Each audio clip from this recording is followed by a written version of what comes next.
French fry செய்ய முடியுமா? இதை ஒரு வறுத்துக்கலாம். இதை வறுத்துட்டு இதுக்கு கோட்டிங் மசாலா கொடுத்து ஃப்ரெஞ்சு ஃப்ரை செஞ்சாக்கா ரொம்ப சூப்பராக இருக்கும்.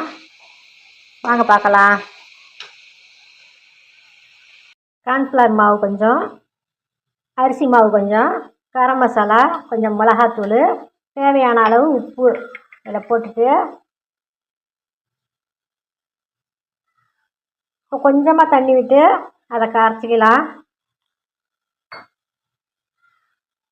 சூடு வந்தோடனே இந்த பாருங்க மசாலா போட்டு ஊற வச்சுருக்கேன். இது அப்படியே போட்டுடலாம். நல்லா இருக்குங்க. நல்லா மொறு மொறு மொறுண்டு கறக்கு மறக்குன்னு சாப்பிட்லாம்.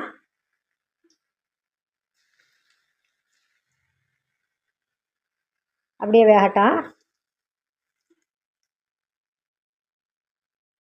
பாருங்கள் எவ்வளோ மொறு மொறுப்பான ஃப்ரெஞ்சு ஃப்ரை பார்த்திங்களா? இது நல்லா சுவையாக இருக்குமா?